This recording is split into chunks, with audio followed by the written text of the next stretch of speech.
সামান্য রাজনীতির জন্য, ধান্দার জন্য, স্বার্থের জন্য ওই মুসলমানের গায়ে কিভাবে হাত ওঠে, ওই মুসলমানকে কিভাবে করে, ওই মুসলমানকে কিভাবে পারে, ওই মুসলমানকে কিভাবে শহীদ করতে পারে। নাউজুবিল্লাহ, এর চাইতে বড় আফসোসের বিষয় একটা দেশ আর জাতির জন্য কি হতে পারে? মাত্র তো শুরু হয়েছে, আগামী দিনে কি হবে আল্লাহ ভালো জানে, আল্লাহ ভালো জানে। বড় ভয় পাচ্ছি, আগামী কয়দিনে কত মায়ের বুক যে খালি হবে। কি জন্য জীবন দিয়েছিল আমাদের ভাইয়েরা? আবরার ফাহাদ থেকে শুরু করে আবু সাইদ মুগ্ধরা জীবন দিয়েছিল কি জন্য? এখনো মায়ের বুক খালি হবে এজন্য, এখনো ছোট ছোট বাচ্চাগুলো এতিম হয়ে কান্না করবে এজন্য, এখনো এই যে রমজান আসবে, ঈদ আসবে, ওই শহীদদের স্ত্রীদের জীবনগুলো কেমন হবে? আরে কয়দিন ভাই একটা খবর, মানুষ কয়টা দিন এটা নিয়ে সচেতন থাকে? এখন হয়তো সবাই সহানুভূতি জানাবে, কিন্তু তাদের বাকি জীবন কিভাবে কাটবে চিন্তা করেছেন আপনি? কত মানুষ এমন যাদের ফ্যামিলি নির্ভরশীল ছিল তার উপরে, আপনি তো আপনার সামান্য একটা পদের জন্য, একটা স্বার্থের জন্য করে দিলেন। কিয়ামতের দিন এই বাদী আর বিবাদী যখন আল্লাহর সামনে দাঁড়াবে, কি বলে জবাব দিবেন? আরে জাহেলি যুগে যে কন্যা সন্তানগুলো দাফন করা হয়েছে, আল্লাহ সেই কন্যাগুলোকে হাসরের ময়দানে উঠিয়ে বলবেন, ওয়াইদাল মাউউদাতু সুইলাত বিআইয়ি যামবিন কুতিলাত। সেদিন প্রশ্ন করা হবে এই জীবন্ত দাফন হওয়া মেয়েগুলোকে, বলো কোন পাপের জন্য তোমাদের করা হয়েছে? তো আপনি কি ভেবেছেন এই শহীদদেরকে আল্লাহ জিজ্ঞেস করবে না? এই শহীদদেরকে আল্লাহ দাঁড় করাবে না? যখন হাসরের ময়দানে দাঁড়াবে তখনও তার গা থেকে দরদর গড়িয়ে পড়তে থাকবে। হাদিসে আছে রং দুনিয়ার মতোই হবে, ঘ্রাণ বের হবে মিসকাম্বরের মতো। আরে সেদিন কি বলে জবাব দিবেন? আপনার নেতা আপনাকে বাঁচাতে আসবে না, আপনার দল আপনাকে বাঁচাতে আসবে না, পৃথিবীর কেউ, আপনার বাপ, আপনার মা, আপনার 14 গোষ্ঠী আপনার পাশে দাঁড়াবে না। সেদিন জাহান্নাম ছাড়া কোনো কিছুই আপনার কপালে আর জুটবে না। রাজনীতিকে রাজনীতির জায়গায় রাখেন, কিন্তু মুসলমানের জানমাল নিয়ে ছিনিমিনি খেলতে যায় না। মুসলমানের জানমাল নিয়ে ছিনিমিনি খেলতে যায় না। আর ওইটাই যদি নষ্ট হয় ভাই, এইসব রাজনীতি দিয়ে এই জাতির কিছু হবে না। সুতরাং আগামী দিনগুলোতে অন্তত সতর্ক থাকবেন, আপনার হাত যাতে কোনো মুসলমানের রক্তে রঞ্জিত না হয়, আপনার দ্বারা যাতে কারো উপর জুলুম না হয়। নিজে মাজলুম হলে হন, সমস্যা নেই, কিন্তু জালেম হতে যায় না। মাজলুমের বদদোয়া আর আমার আল্লাহর মধ্যে কোনো পর্দা থাকে না। বদদোয়া বের হতে দেরি, আপনার জীবন, আপনার ভবিষ্যৎ, আপনার বংশ ধ্বংস হতে সময় লাগবে না। এখন কেউ কেউ ফতোয়া দিতে পারে, হুজুর এই গণতান্ত্রিক সিস্টেমে তো ভোট দেওয়াই হারাম হওয়ার কথা, এটার ব্যাপারে কি বলবেন? ভোট দেওয়ার দুইটা বিবেচনা হতে পারে। এক বিবেচনা হলো আপনি নিজেও আল্লাহর আইনে, আল্লাহর সার্বভৌমত্বে, আল্লাহর ক্ষমতায়, আল্লাহর কর্তৃত্বে, আল্লাহর নেতৃত্বে বিশ্বাসী না, এবং আপনি এমন লোককে এগিয়ে দিচ্ছেন যেই লোক গিয়ে আমার আল্লাহর কর্তৃত্বের বাইরে গিয়ে তার সার্বভৌমত্বকে অস্বীকার করে নিজের মনের মতো করে, নিজের নফসের নির্দেশনা অনুসারে অথবা দিল্লি, অথবা ওয়াশিংটন, অথবা তেল আবিব, অথবা পৃথিবীর বিভিন্ন কুফরি পরাশক্তির আদর্শগুলোকে সামনে রেখে সে আইন বানাতে থাকবে। দুদিন পরে সমকামিতার পক্ষে আইন বানাবে, ওই শরীফ শরীফা সমকামিতার পক্ষে আইন বানাবে, পতিতালয়ের পক্ষে আইন বানাবে, সুদের পক্ষে আইন বানাবে, ঘুষের পক্ষে আইন বানাবে, দুর্নীতির পক্ষে আইন বানাবে, চুরির পক্ষে আইন বানাবে, বিভিন্ন কর ব্যবস্থার মধ্যেও যে জুলুম আছে এগুলোর পক্ষে আইন বানাবে, ইত্যাদি ইত্যাদি আইন সে বানাতে থাকবে। কেন? কারণ সে তো নিজেকে আল্লাহর গোলাম হিসাবে সাব্যস্ত করে নাই, আল্লাহর সামনে নিজেকে পরিপূর্ণ সঁপে দেয় নাই। আর আপনিও জানেন সে আল্লাহকে সকল ক্ষমতার মালিক মানেই না, আল্লাহকে সে ক্ষমতার মালিক মানতে রাজি না। কোরআনে যা আছে থাক না, সে কোরআন দিয়ে চলবে না, হাদিসে যা আছে থাক না, সে হাদিস দিয়ে চলবে না। সে কোরআন মেনে নামাজ পড়বে কিন্তু কোরআন মেনে রাজনীতি করবে না, সে কোরআন মেনে যাকাত দিবে কিন্তু কোরআন দিয়ে আইন বানানোর পক্ষে প্রস্তাবনা দিবে না। বরং সে বলবে আমেরিকায় কি চলে, লন্ডনে কি চলে, ফ্রান্সে কি চলে, কানাডায় কি চলে, ইন্ডিয়ায় কি চলে, ওদের চললে আমাদের চলবে না কোন দুঃখে? ওদের মেয়েরা যেভাবে চলে এই দেশের মেয়েরাও সেভাবে চলতে হবে, ওদের দেশে যে কালচার আছে এই দেশেও সেই কালচার ইম্পোর্ট করতে হবে, ওদের মধ্যে যা কিছু আছে সব এই দেশে একটা একটা করে আনতে হবে। এইরকম লোককে যদি আপনি দায়িত্ব দেন, অবশ্যই সে যে শিরিকগুলো করবে, জাহেলিয়াতগুলো করবে, এটার জবাব দেওয়ার জন্য রেডি থাকেন। হাসরের ময়দানে জবাব দেওয়ার জন্য মানসিকভাবে এখন থেকে প্রস্তুত থাকেন, কারণ তাকে এই জাহেলিয়াত, এই শিরিক করার সুযোগ আপনিই করে দিয়েছেন। এজন্য সূরাতুল মাইদার 2 নম্বর আয়াতে আল্লাহর স্পষ্ট ঘোষণা, ওয়ালা তাআওয়ানু আলাল ইসমি ওয়াল উদওয়ান, গুনাহের ব্যাপারে এবং সীমালঙ্ঘনের ব্যাপারে খবরদার কেউ কাউকে সাহায্য করবা না। এজন্য গীবত করাও যেমন পাপ, গীবত শোনাটাও পাপ। কেন? কারণ গীবত শোনার দ্বারা আপনি তাকে করার সুযোগ করে দিচ্ছেন। আপনি যদি না শুনতেন, ও করতো কার কাছে? দেয়ালের সামনে দাঁড়ায় কেউ কারো গীবত করতে পারে না। তাহলে আপনি গীবত শুনছেন মানে তাকে পাপ করার সহযোগিতা করছেন। এই কারণে সে এটা করে যে পাপে পাপী হবে, আপনি শুনেও সমান পাপে পাপী হবেন। একইভাবে সুদ যে খায়, যে দেয়, যারা লেখে, যারা সাক্ষী থাকে, হাদিসে আছে এদের সব কয়টার উপর লানত। কেন? সব কয়টার উপর লানত কেন? লানত এ কারণেই, কারণ এরা সহযোগিতা করেছে, সুযোগ করে দিয়েছে। এরা যদি এটা না করত, হয়তো তারা এই জিনিসটা সফলভাবে বাস্তবায়ন করতে পারতো না। তাহলে যত অনইসলামিক আইন হয়, যত জাহেলি আইন হয়, যত শিরকি আইন হয়, যত কুফরি আইন হয়, যারা করে ওরা যেমনি ভাবে এই শিরিকের পাপে পাপী হয়, যারা তাদেরকে জেনে বুঝে সচেতন ভাবে সুযোগ করে দেয়, ওদের আমল নামে খালি কবিরা গুনাহ না রে ভাই, ওই শিরিকের পাপ, ওই জাহেলিয়াতের পাপ তাদের আমল নামায় যুক্ত হয়ে যায়। এজন্য আমার আল্লাহ সূরাতুল মাইদায় নিজে প্রশ্ন ছুড়ে দিয়েছেন, আফা হুকমাল জাহিলিয়াতি ইয়াবগুন ওয়া মান আহসানু মিনাল্লাহি হুকমান লিকাওমি ইউকিনুন। কি জাহেলি বিচার চায়, অনইসলামিক বিচার চায়?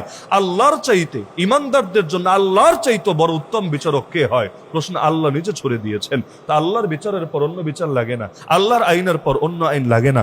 মুসলমানের কাজ হলো আল্লাহর আইন খুঁজে খুঁজে বাস্তবায়ন করা, ফাইন্ড আউট করে করে আল্লাহ দিয়ে রেখেছেন, কোন আয়াতে দিয়েছেন, নবী কোন হাদিসে দিয়েছেন, কোথায় বলা আছে, এগুলো খুঁজে খুঁজে পরামর্শ দেওয়া এবং বাস্তবায়ন করা। এজন্যই মুসলমানদের রাষ্ট্রপ্রধানকেও বলা হয় খলিফা। খলিফা মানেই প্রতিনিধি। সবার আগে তিনি আল্লাহর প্রতিনিধি, আল্লাহ রসুলের প্রতিনিধি, এরপর জনগণের প্রতিনিধি। বলবেন কেন জনগণের প্রতিনিধি পরে, কেন আল্লাহ এবং তার রসুলের প্রতিনিধি আগে কেন? এ কারণে যদি কোথাও জনগণের মত হয় একটা এবং আল্লাহ রসুলের মতামত হয় আরেকটা, যেমন জনগণ সবাই বলল বিড়ি খেতে চাই, বিড়ির অধিকার চাই, কিন্তু আল্লাহ এবং তার রাসূল কি বলেছেন এটা সবার জানা। সেই ক্ষেত্রে সে কোন পক্ষে যাবে, এটা দিয়ে প্রমাণিত হবে সে আসলে খাঁটি ঈমানদার না সে নফসের গোলাম, ইবলিসের গোলাম, শয়তানের গোলাম, মানুষের গোলাম।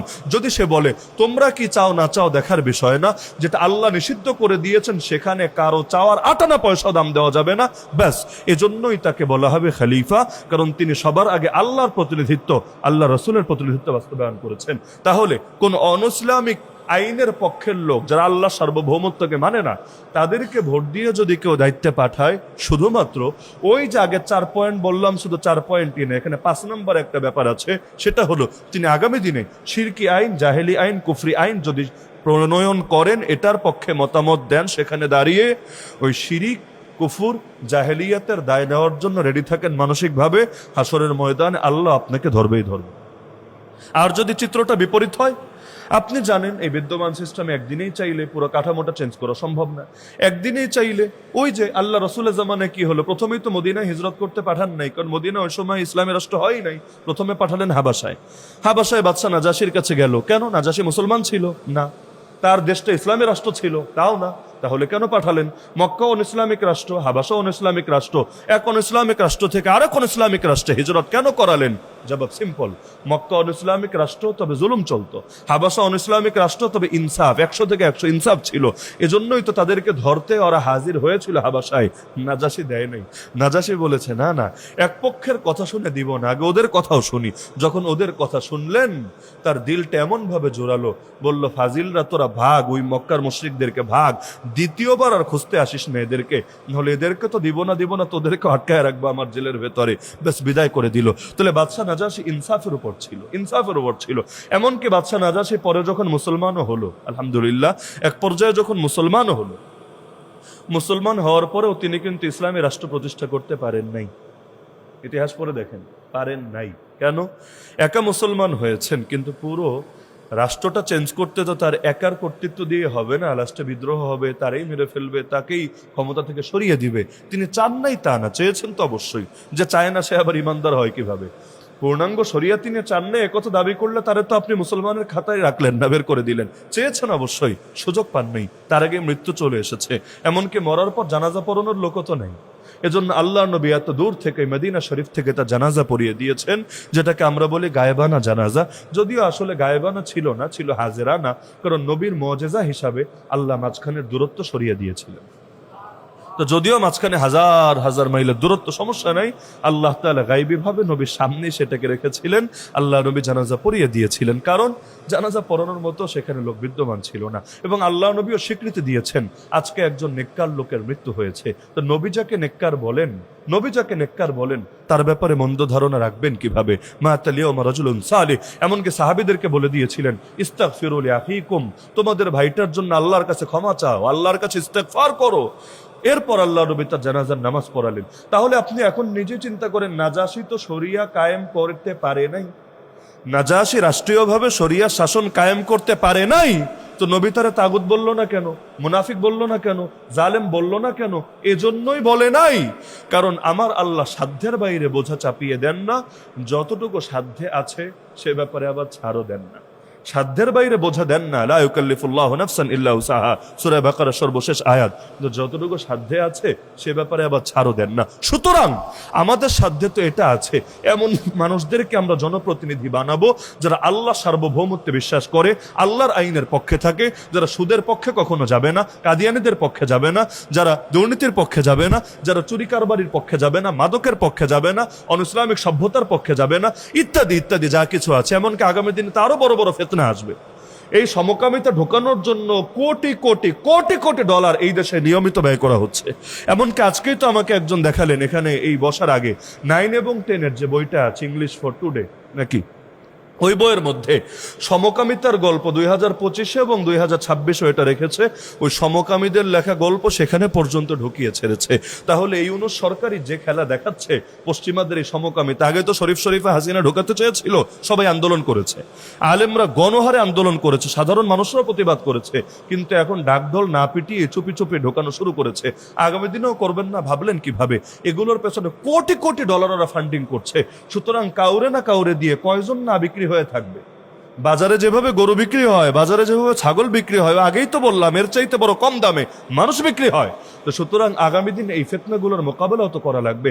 আরে ভাই, রাস্তায় মিছিল করতে করতে গলা ফাটায় যদি শেষ করে ফেলেন, নবীর পরে নবী নাই, সংসদে আইন চাই, আপনি গলা ফাটায় শেষ করে ফেলেন। 54 বছর বহুতবার গলা ফাটালাম, 55 বছরেও এখন গলা ফাটছে। লেকিন আইন করে কারা? আইন তো মিছিলের লোকেরা করে না, আইন তো সভা সমাবেশের লোকেরা করে না, আইন তো করেই পার্লামেন্ট মেম্বাররা। তাহলে তারা যদি খাতমে নবুয়তের পক্ষে না থাকে, আমার নবীর ইজ্জত হেফাজতের পক্ষে না থাকে, কাদিয়ানীদের বিপক্ষে না থাকে, রাস্তায় যদি প্রতিদিন সকাল সন্ধ্যা 2টা করে মিছিল করেন, তারপর আপনার উদ্দেশ্য বাস্তবায়ন হবে। তাহলে কত বড় ব্যর্থ আমরা, চিন্তা করেন। স্বাধীনতার এই 55 বছরে এমন মানুষদেরকে আমরা জনপ্রতিনিধি বানাতে পারি নাই, পার্লামেন্ট মেম্বার বানাতে পারি নাই, যারা অন্তত আমার নবীর ইজ্জত হেফাজতের জন্য জোর গলায় আওয়াজ করবে। বাস্তবায়ন হোক বা না হোক, অন্তত আওয়াজ তুলুক। কয়টা ভিডিও আমাকে দেখাতে পারবেন এই দেশের বিগত ইতিহাস থেকে সেখানে দাঁড়িয়ে জোর গলায় আওয়াজ তুলেছেন? কয়টা দেখাতে পারবেন? বড় দুঃখের কথা। তো রাস্তায় এত গলা ফাটায় কি হবে? যেখানে যেটা দরকার সেখানেই তো সেটা দিতে হবে। সমস্যা মাথায়, তো পায়ের পেছনে এত মেহনত করে কি হবে? যেখানে রোগ সেটা ট্রিটমেন্ট করেন না আগে। তাহলে ঝামেলা হলো, সারা বছর আন্দোলন করবে, তখন মনে থাকবে, কিন্তু এই সময় আসলে মনে পড়বে না কে আমার নবীর পক্ষে দাঁড়াবে আর কে কাদিয়ানির পক্ষে দাঁড়াবে। এই সময় মনে থাকবে না। অথচ এই সময় এমন লোকেরা, আরে পাকিস্তানে যতই গালি দেন পাকিস্তানকে, কিন্তু পাকিস্তানে কাদিয়ানীদেরকে অমুসলিম ঘোষণা করা হয়েছে আরো প্রায় 50 বছর আগে। কিভাবে? ওই রাস্তার আন্দোলন দিয়ে না। রাস্তার আন্দোলন ছিল, কোনো সন্দেহ নাই, রাস্তার আন্দোলন লাগবে চাপ সৃষ্টি করার জন্য, কিন্তু শুধু রাস্তার আন্দোলন দিয়ে হয় নাই। বরং মুফতি মাহমুদ রহমতুল্লাহ আলী সহ এমন কিছু যোগ্য আলেম ছিলেন পার্লামেন্টে, তারা যখন নিজেদের যুক্তিগুলো এমনভাবে উপস্থাপন করেছেন, কোনো বাপের ব্যাটেগুলো কাউন্টারও দিতে পারে নাই এবং তাদের মোকাবেলাও করতে পারে নাই পুরো জাতি, তখন তাদের পক্ষে এমনভাবে প্রভাবিত হয়েছে। জনমত যেদিকে যাবে, যারা ক্ষমতায় থাকবে তারাও সেটাকে মূল্যায়ন করতে বাধ্য হবেই হবে। আলহামদুলিল্লাহ, ওই কয়েকজন মানুষ এমন ভাবে যুক্তিতর্ক উপস্থাপন করেছেন, আলহামদুলিল্লাহ, একদিকে রাস্তার আন্দোলন আর একদিকে সেখানের মেহনত, দুইটা সমন্বয়। আরো 50 বছর আগের কথা, আলহামদুলিল্লাহ, মুসলিম ঘোষণা দিয়েছে, অথচ আমাদের স্বাধীনতার 55 বছরে চলে আসলাম, এখনো স্লোগান দিতে দিতে দিতে মুখে ফেনা তোলা লাগে। কিন্তু যেখানে কাজ করা দরকার সেখানে কাজের ব্যাপারে বড় গাফলতি আছে। আর কাজ হবে কিভাবে? একজন আগাতে চাইলে 10 জন টেনে পেছনে নামাবে, একজন আগাতে চাইলে 10 জন টেনে পেছনে নামাবে। এমনি তো আমাদের জাতীয় খেলা হাডুডু হয় নাই, জাতীয় খেলা তো আর ব্রিটিশরা চাপিয়ে দেয় নাই, জাতীয় খেলাও পাকিস্তানিরা জোর করে শিখায়া যায় নাই, জাতীয় খেলা তো জাতির খাসলত থেকেই বের হয়েছে। তো জাতির খাসলতের মধ্যে এটা আছে, কোনোভাবে যদি তোরে চান্সে পায়া যাই রে পাগলা, হাডুডুতে কি হয়? একজন আরেকজনের কোর্টে গিয়ে ঢোকে, তাই না? ওই কোর্টের মধ্যে মনে করেন 8 জন 10 জন আছে, আপনি গেলেন একা। এখন আপনি হাডুডু হাডুডু হাডুডু করছেন, ওই পাশে বাকি সবাই চান যে কিভাবে ল্যাং মারা যায়, কিভাবে ধপাস করে ফেলা যায়, কিভাবে আছাড় দেওয়া যায়, সবাই মিলে চেষ্টা চালাবে। এবং আপনাকে যদি কোনোভাবে ফেলে দিতে পারে এবং আপনার শ্বাস আপনি আর হাডুডু হাডুডু বলতে পারছেন না, হার মেনে নিয়েছেন, কি যে খুশি হওয়াটা হবে। মাশাআল্লাহ, জাতীয় খাসলতের মধ্যেই জাতীয় খেলাটা বিদ্যমান আছে আমাদের মধ্যেও। দেখবেন কেউ যদি হাঁটতে গিয়ে আছাড় খেয়ে পড়ে যায়, সবার আগে মানুষ হাসবে, ধরবে পরে, হাসবে আগে। আর একটা মুরব্বীও যদি পড়ে যায়, দেখবেন বাচ্চারা হাসা শুরু করে দিয়ে হে হে হে, মানে কি যেন আনন্দের বিষয় হয়েছে। কিভাবে আনন্দের কি হলো, পারলে তারা হেল্প কর, কিন্তু আগে হেসে নিবে কেন? জাতিগত খাসলত এটা। মাছে ভাতে বাঙালি, গোস্তে ভাতে বাঙালি তো আর বলে না, ব্রয়লারে ভাতে বাঙালি বলে না, পোল্ট্রি ভাতে বাঙালি বলে না, মাছে ভাতে বাঙালি। মাছের মধ্যেও কিন্তু খাসলতটা আছে। এক মাছ আর এক মাছরে খায় না, বড়টা ছোটটাকে গিলে ফেলে না। বাংলাদেশ এগুলো চলে নাকি চলে না? চলে নাকি চলে না? যেই পরিমাণ প্রতিহিংসা, এমনকি একটা শব্দ, এমন পারফেক্ট একটা শব্দ, পৃথিবীর অন্য কোনো ভাষায় এত মধুর শব্দ আছে কিনা আমি জানি না, পরশ্রী কাতরতা। শুনেছেন না শব্দটা? চমৎকার একটা শব্দ। মানে এটা কি ইংলিশে বা আরবিতে আপনি যেই শব্দ দিয়ে আপনি ব্যক্ত করেন না কেন, কিন্তু আমার মনে হয় এই শব্দের শান অন্য ভাষায় রক্ষা করে সম্ভব না। পরশ্রী কাতরতা মানে কি? পর মানে পর, শ্রী মানে সৌন্দর্য, আর কাতরতা তো বোঝেনি, দেখে কাতর হওয়া। আরেকজনের সৌন্দর্য দেখে কাতর হওয়া মানে আরেকজনের ভালো পছন্দ হয় না, আরেকজন ভালো কিছু করবে এটা আমাদের সহ্য হয় না। তো জাতিগত খাসলতের মধ্যেই যখন এটা থাকে, এই দেশে না ইসলাম আগাবে না ভালো কিছু আগাবে। দেখবেন এটা ভালো মানুষের বদনাম এই দেশে বেশি হয়ে থাকে। অথচ আল্লাহ নবী ছাড়া কে পারফেক্ট হবে? 100% পারফেক্ট কে হবে? আপনি যদি চান 100% পারফেক্ট কাউরে, ভাই তাহলে আর এই যুগ আপনার জন্য না। ইমাম মাহদি আসা পর্যন্ত বৈশা বৈশা তাসবিহ জপেন, ইমাম মাহদি আসলে এরপর তার পাশে গিয়ে দাঁড়ায়েন। এর আগে আপনি কাউরে পাবেন না। প্রত্যেকের ভেতরে বিভিন্ন খুঁত থাকবে, ত্রুটি থাকবে।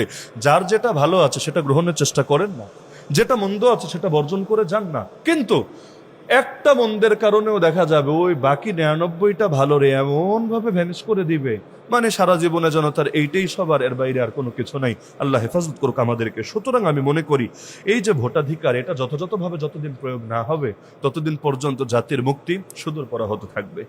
দ্বিতীয় বিষয় হলো ভোট দেওয়ার ক্ষেত্রে এই যেই পয়েন্টগুলো বললাম। এখন আপনি বলবেন যে একজন প্রার্থীর ক্ষেত্রে কোন গুণগুলোকে সবচাইতে মুখ্য হিসাবে দেখা হবে? কোরআনের দুটো আয়াত সামনে রাখলে জবাব চলে আসবে। দুইটা আয়াত, একটা হলো নবী মুসা আলী ইসলামের শানে, আর একটা হলো নবী ইউসুফ আলী ইসলামের নিজের কথা।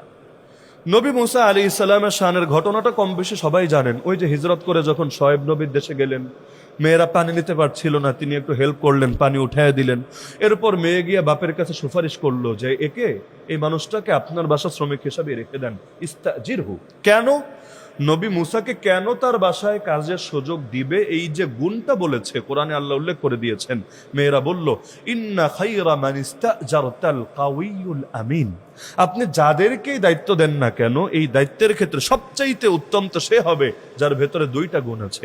1 নম্বর গুণ হল আল কাউই, মানে শক্তিও আছে, সামর্থ্য আছে। 2 নম্বর গুণ আল আমিন, আমানতদারও বটে। আমানতও আছে, শক্তি সামর্থ্য আছে, দুইটাই আছে। বলবেন কেন শক্তির কথা আগে কেন? ভাই যত বড় পীরসাদ মানুষই হোক না কেন, যদি যোগ্যতা না থাকে তারা দিয়ে তো কিছু হবে না। আবু যর রাদিয়াল্লাহু আনহু নবীর একজন সাহাবী, বিখ্যাত সাহাবী, নাম হয়তো অনেকেই শুনেছেন। আল্লাহ নবী তাকে উপদেশ দিয়েছিলেন, শোনো, তুমি কখনো জীবনে 2 ব্যক্তির আমিরও হবা না।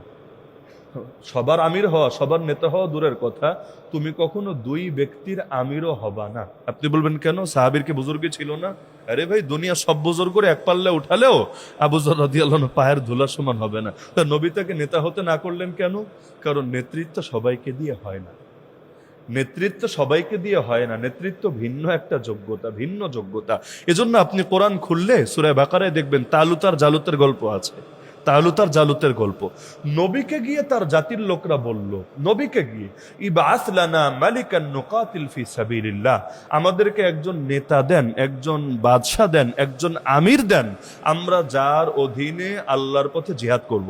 কেন ডাইরেক্ট নবীর অধীনে শুরু করলেই তো চলে? ডাইরেক্ট নবীর অধীনে শুরু করলেই তো চলে, আলাদা আমির চাচ্ছে কেন? তার মানে প্রতিটা জিনিসের জন্যই আলাদা কিছু ব্যক্তি থাকে। কখনো এমন হয় এক নবী সব ফিল্ডে কাজ করেন, আলহামদুলিল্লাহ, যেমন আমার রাসূল সাল্লাল্লাহু আলাইহি ওয়াসাল্লাম, তিনি সব ফিল্ডেই কাজ করেছেন। কিন্তু কখনো আবার এমন হয় এক নবী এক লাইনে কাজ করেন, আর আরেক লাইনের কাজ তিনি অন্য কারো জিম্মাদারিতে তিনি এটা অর্পণ করেন। তো তিনি কারে আমির বানালেন? তালুতকে। কাকে আমির বানালেন? তালুতকে। জনগণ বলল মানি না, মানি না। কেন? তোরা না চাইলে যে কোনো একজনকে বানায় দিলেই হবে, তার নেতৃত্বে লড়াই করবি, মানিস না কেন? বলল এক নম্বরে বংশগত ঝামেলা, আমাদের বংশটা এলিট বংশ, তার বংশ তো এরকম না, সুতরাং তাকে তো আমরা মেনে নিতে পারি না। ওই যে পরিবারতন্ত্র চলে না দুনিয়ায়, আপনি যত বড় যোগ্যই হন আপনি প্রধান হতে পারবেন না, কারণ আপনি যেহেতু ওই পরিবারের না, সুতরাং আপনি ওই লাইনে আগাতে পারবেন না। যত বড় মুরিদ হন আপনি পরবর্তী গদ্দিনেশন পীর হতে পারবেন না। কেন? আপনি বড় মুরিদ তো হতে পেরেছেন, বড় হালালজাদা তো হতে পারেন নাই, মানে তার বংশের সন্তান তো আপনি হতে পারেন নাই। সুতরাং আপনার মুরিদগিরি আপনি ভাইজা পানি খান গিয়া, পরবর্তী গতি আপনাকে দেওয়া হবে না। অনেক ব্যাপার স্যাপার থাকে, এজন্য তারা বলল সে নিম্ন বংশের, আমরা উচ্চ বংশের, তাকে মানতে পারি না। দ্বিতীয় কারণ, মিনাল মাল, তার পয়সা নাই বেশি, আমাদের পয়সা আছে, তা আমরা পয়সাওয়ালারা এই গরিবরে মানি কিভাবে? আমরা পয়সাওয়ালারা এই গরিবকে মানি কিভাবে? আমরা মানতে পারবো না। কিন্তু আল্লাহ বলে দিলেন নবীর জবানি যে তাকে কেন মানবা? কারণ তার মধ্যে দুইটা যোগ্যতা আছে, যাদাহু বাসতাতান ফিল ইলমি ওয়াল জিসম। আল্লাহ তাকে জ্ঞান ও সমৃদ্ধি দিয়েছেন, দেহ সমৃদ্ধি দিয়েছেন। তার মানে নেতৃত্বের জন্য জ্ঞানেরও গুরুত্ব আছে, নেতৃত্বের জন্য শরীরেরও গুরুত্ব আছে। কারণ নেতারে দেখতে তো অন্তত নেতার মতো লাগা লাগে, তাই? অনেকে আছে এমন যে নেতারে দেখে নেতাই মনে হয় না, মানুষের কেন যেন আস্থাও আসে না। তো তালুত প্রসঙ্গে নবী এটা বলে দিলেন যে না, আল্লাহ তাআলা জানিয়েছেন তার জ্ঞানও অনেক বেশি, জ্ঞানের বিস্তৃতি আল্লাহ দিয়েছেন। আর দুই নম্বরে আল্লাহ রাব্বুল আলামিন তাকে দৈহিক বিস্তৃতিও দান করেছেন, সুতরাং তাকে মেনে নাও। তো বলছিলাম নবী মুসা প্রসঙ্গে দুইটা পয়েন্ট বলল। এক নম্বর হলো যোগ্যতা আছে, শক্তি সামর্থ্য আছে। দুই নম্বর আমানত আছে। যারে ভোট দিবেন এক নম্বরে চিন্তা করবেন যে তিনি যোগ্য কি না, অর্থাৎ সেখানে গিয়ে মতামত দেওয়ার, আইন প্রণয়ন করার, জনগণকে কন্ট্রোল করার এই যোগ্যতা রাখেন কিনা। বহুত এমনও হতে পারে তিনি অনেক ভালো মানুষ, অনেক ভালো, কোনো সন্দেহ নাই, কিন্তু নিয়ন্ত্রণের যোগ্যতা তার নাই। এমন যদি হয় তাকে আপনি নির্বাচিত করাটা উচিত হবে না। আর দুই নম্বর হলো বহুত যোগ্যতা আছে কিন্তু বাটপার, আমানতদার না, এমন লোককেও নির্বাচিত করা যাবে না। তো নবী মুসা আলাইহিস সালামের এই ঘটনা থেকে গুণ পেলাম কয়টা? দুইটা। এক হলো যোগ্যতা তথা শক্তি সামর্থ্য, আর আরেক হলো আমানত। নবী ইউসুফ আলাইহিস সালামের ঘটনায় আরো দুইটা পয়েন্ট আছে। তিনি রাজাকে বললেন, রাজা আমাকে এই মন্ত্রণালয়ের দায়িত্ব দেন। কেন দিবেন? ইন্নী হাফিজুন আলিম, আমার মধ্যে দুইটা যোগ্যতা আছে। এক নম্বর, আমি হেফাজতকারী, আমি হেফাজতকারী। হেফাজত কে করে? যার আমানতদারি আছে সেই তো করে, তাহলে হেফাজতকারী মানে আমানতদার। দুই নম্বর আলিম, আমি জ্ঞানী, আমি জ্ঞানী, তার মানে আমার জ্ঞানও আছে। বলবেন কোন জ্ঞান? নেতা হতে চাইলে খালি ধর্মীয় জ্ঞান থাকলেই চলে না, নেতা হতে চাইলে ধর্মীয় জ্ঞানও লাগে, নেতৃত্বের জ্ঞানও লাগে, পলিটিক্যাল জ্ঞানও লাগে, দুইটাই লাগে। আবার শুধু পলিটিক্যাল জ্ঞান থাকলেও চলবে না, যেটা বহু নেতাদের আছে। পলিটিক্যাল জ্ঞান বহুত আছে, কিন্তু কোরআনের জ্ঞান মোটেও নাই, সুন্নাহর জ্ঞান মোটেও নাই, ইসলামী আইনের জ্ঞান মোটেও নাই। না না, সে যোগ্য না। সে যে যোগ্য না বুঝলাম কিভাবে? ওই নবী ইউসুফের বাক্য থেকেই বুঝলাম। জ্ঞান লাগবে, কোন জ্ঞান? তিনি ভাগাভাগি করেন নাই, ব্যাপক রেখেছেন। আর কোরআনের তাফসীরের একটা মূলনীতি হলো, কোরআনে যেটা ব্যাপক সেটা ব্যাপকই থাকবে। তিনি বলেছেন জ্ঞানী, আল্লাহ আমাকে জ্ঞান দিয়েছেন। নবীর দুই জ্ঞানই ছিল, দুই জ্ঞানই ছিল। ধর্মীয় জ্ঞান নবীর চাইতে বেশি কার থাকে? আর রাষ্ট্র পরিচালনার জ্ঞান কি ছিল? এটা তো ইতিহাস সাক্ষী আছে। দুর্ভিক্ষে 7 বছর আলহামদুলিল্লাহ এমন ভাবে রাষ্ট্র চালিয়েছেন, মানুষের না খেয়ে মরতে হয় নাই, বরঞ্চ মানুষ তার যোগ্যতা স্বীকৃতি দিতে বাধ্য হয়েছে। তাহলে আগামী দিনেও যত প্রার্থীকেই ভোট দিবেন না কেন, কার পয়সা বেশি এটা মুখ্য না, কার কি বেশি এটা মুখ্য না। মুখ্য হলো এই যে গুণগুলোর কথা আমার আল্লাহ বলে দিলেন। এক নম্বর, তার শক্তি সামর্থ্য আছে কিনা, যোগ্যতা আছে কিনা। দুই নম্বর হলো যোগ্যতা তো আছে ভালো, সততা আছে কিনা, সততা আছে কিনা। ভাই, যে আল্লাহর সঙ্গে সৎ না, সে আল্লাহর বান্দার সঙ্গে সৎ হবে আশাও করেন না। সবচাইতে বড় চোর নবী বলেছেন কাকে? যে মসজিদে এসে আইফোন চুরি করে না, বরঞ্চ যে নামাজের মধ্যে চুরি করে। কেন? কেন নামাজে চুরি করলে কার কয় টাকার লস হয়, জনগণের কি ক্ষতি হয়? না, বরঞ্চ নবী বোঝায় দিলেন যে আল্লাহরই ফাঁকি দেওয়ার চেষ্টা করে। ও যে জনগণের সাথে কি করবে এটা কি আর বলা লাগে?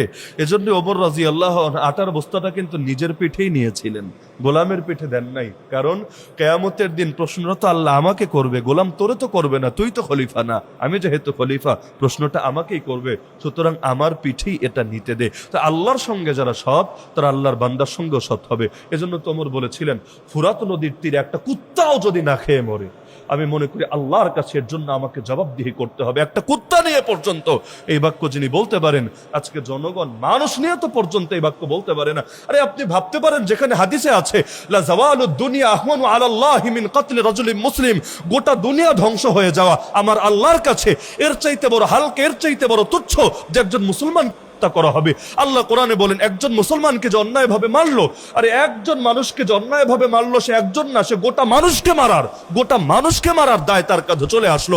সবাইরে মারলে যে পাপ হবে, একজনকে মারলেও সমান পাপ হবে। একজন মুসলমানের দাম এত বেশি, হাদিসে আছে একজন আল্লাহ আল্লাহ বলনেওয়ালা যতদিন থাকবে, না আসমান ধ্বংস হবে, না জমিন ধ্বংস হবে, না কিয়ামত হবে, আল্লাহ একজনের জন্য হলেও এই জমিনকে টিকায় রাখবে। যেখানে মুসলমানের রক্তের দাম এত বেশি, এক ওসমানের শহীদ হওয়ার গুজব যখন এসে গেছে, গুজব, বাস্তব না গুজব, তখন আল্লাহ নবী 1400 সাহাবী যারা ওমরা করতে এসেছিলেন, গায়ে এহরামের কাপড় পরা, নবী তাদের থেকে জিহাদের বায়াত, শাহাদাতের বায়াত নিয়েছিলেন যে প্রয়োজনে আমরাও শহীদ হব, কিন্তু এক শহীদের রক্তকে কিছুতেই বৃথা যেতে দেব না। মুসলমানের রক্তের এত দাম, অথচ আজকাল মুসলমানের রক্ত এত সস্তা বানিয়ে ফেলেছে। নিজের গদি নিশ্চিত করার জন্য মুসলমানের বুকে চালাতে দ্বিধা করে না, নিজের ভোট চুরি করার স্বার্থে মুসলমানকে করতে দ্বিধা করে না, মুসলমানের মাথা পাথর দিয়ে তুলে দিতে একটা বার বুকে বাঁধে না। আরে কি হবে এত রাজনীতি দিয়ে, কি হবে এত ক্ষমতা দিয়ে, কি হবে এত ভোটাভুটি দিয়ে, যদি এর জন্য মুসলমান তো ঝরে। আরে আসমানের দাম কম, মুসলমানের দাম বেশি, জমিনের দাম কম, মুসলমানের দাম বেশি। এমনকি আহলে সুন্নাত ওয়াল জামাতের আকীদা কাবা শরীফের চাইতেও মুসলমানের দাম আল্লাহর কাছে বেশি। এজন্য যেদিন মুসলমান থাকবে না, এদিন আমার আল্লাহ গোটা জমিন, যার মধ্যে কাবা আছে, যার মধ্যে মসজিদ আকসা আছে, যার মধ্যে মসজিদ নববী আছে, আমার আল্লাহ কিছু বাকি রাখবে না, সব কিয়ামত দিয়ে ধ্বংস করে দিবে। তো যেই মুসলমান এত দামি, সামান্য রাজনীতির জন্য, ধান্দার জন্য, স্বার্থের জন্য, ওই মুসলমানের গায়ে কিভাবে হাত ওঠে, ওই মুসলমানকে কিভাবে করে, ওই মুসলমানকে কিভাবে পারে, ওই মুসলমানকে কিভাবে শহীদ করতে পারে, নাউজুবিল্লাহ। এর চাইতে বড় আফসোসের বিষয় একটা দেশ আর জাতির জন্য কি হতে পারে? মাত্র তো শুরু হয়েছে, আগামী দিনে কি হবে আল্লাহ ভালো জানে, আল্লাহ ভালো জানে। বড় ভয় পাচ্ছি, আগামী কয়দিনে কত মায়ের বুক যে খালি হবে। কি জন্য জীবন দিয়েছিল আমাদের ভাইয়েরা? আবরার ফাহাদ থেকে শুরু করে আবু সাইদ মুগ্ধরা জীবন দিয়েছিল কি জন্য? এখনো মায়ের বুক খালি হবে এজন্য? এখনো ছোট ছোট বাচ্চাগুলো এতিম হয়ে কান্না করবে এজন্য? এখনো এই যে রমজান আসবে, ঈদ আসবে, ওই শহীদদের স্ত্রীদের জীবনগুলো কেমন হবে? আরে কয়দিন ভাই একটা খবর, মানুষ কয়টা দিন এটা নিয়ে সচেতন থাকে? এখন হয়তো সবাই সহানুভূতি জানাবে, কিন্তু তাদের বাকি জীবন কিভাবে কাটবে চিন্তা করেছেন আপনি? কত মানুষ এমন যাদের ফ্যামিলি নির্ভরশীল ছিল তার উপরে, আপনি তো আপনার সামান্য একটা পদের জন্য, একটা স্বার্থের জন্য তাই করে দিলেন। কিয়ামতের দিন এই বাদী আর বিবাদী যখন আল্লাহর সামনে দাঁড়াবে, কি বলে জবাব দিবেন? আরে জাহেলি যুগে যে কন্যা সন্তানগুলো দাফন করা হয়েছে, কোরআনে আছে, আল্লাহ সেই কন্যাগুলোকে হাসরের ময়দানে উঠিয়ে বলবেন, ওয়াইদাল মাউউদাতু সুইলাত বিআইয়ি যামবিন কুতিলাত। সেদিন প্রশ্ন করা হবে এই জীবন্ত দাফন হওয়া মেয়েগুলোকে, বলো কোন পাপের জন্য তোমাদেরকে হত্যা করা হয়েছে? তা আপনি কি ভেবেছেন এই শহীদদেরকে আল্লাহ জিজ্ঞেস করবে না? এই শহীদদেরকে আল্লাহ দাঁড় করাবে না? শহীদ যখন হাসরের ময়দানে দাঁড়াবে, তখনও তার গা থেকে দরদর রক্ত গড়িয়ে পড়তে থাকবে। হাদিসে আছে রক্তের রং দুনিয়ার মতোই হবে, ঘ্রাণ বের হবে মিসকাম্বরের মতো। আরে সেদিন কি বলে জবাব দিবেন? আপনার নেতা আপনাকে বাঁচাতে আসবে না, আপনার দল আপনাকে বাঁচাতে আসবে না, পৃথিবীর কেউ, আপনার বাপ, আপনার মা, আপনার 14 গোষ্ঠী আপনার পাশে দাঁড়াবে না। সেদিন নাম ছাড়া কোনো কিছুই আপনার কপালে আর জুটবে না। সুতরাং রাজনীতিকে রাজনীতির জায়গায় রাখেন, কিন্তু মুসলমানের জানমাল নিয়ে ছিনিমিনি খেলতে যায়েন না, সাবধান। মুসলমানের জানমাল নিয়ে ছিনিমিনি খেলতে যায় না। আর ওইটাই যদি নষ্ট হয় ভাই, এইসব রাজনীতি দিয়ে জাতির কিছু হবে না। আল্লাহ আমাদেরকে, বিশেষ করে মুসলিম উম্মার জানমালকে নিরাপদ রাখার তৌফিক দান করুন। এই গ্রাসী শত্রুর বিরুদ্ধে, দিদের বিরুদ্ধে এত ওয়াজ, বিরুদ্ধে এত ওয়াজ করে লাভ কি? মুসলমান, আপনিও মুসলমান, তো লাভটা কি? ওয়াজ করে বলেন। হিন্দুত্ববাদীরাও মুসলমান, আপনিও মুসলমান মারেন, নাউযুবিল্লাহি মিন যালিক। এভাবে হতে পারে না। সুতরাং আগামী দিনগুলোতে অন্তত সতর্ক থাকবেন, আপনার হাত যাতে কোনো মুসলমান রঞ্জিত না হয়, আপনার দ্বারা যাতে কারো উপর জুলুম না হয়। নিজে মাজলুম হলে হন, সমস্যা নেই, নিজে মাজলুম হলে হন, সমস্যা নেই, কিন্তু জালেম হতে যায়েন না। মাজলুমের বদদোয়া আর আমার আল্লাহর মধ্যে কোনো পর্দা থাকে না। বদদোয়া বের হতে দেরি, আপনার জীবন, আপনার ভবিষ্যৎ, আপনার বংশ ধ্বংস হতে সময় লাগবে না। আল্লাহ আমাদেরকে সবাইকে সচেতন হওয়ার তৌফিক দান করুন, আমিন। ওয়া আখিরু দাওয়ানা আনিল হামদুলিল্লাহি রাব্বিল আলামিন।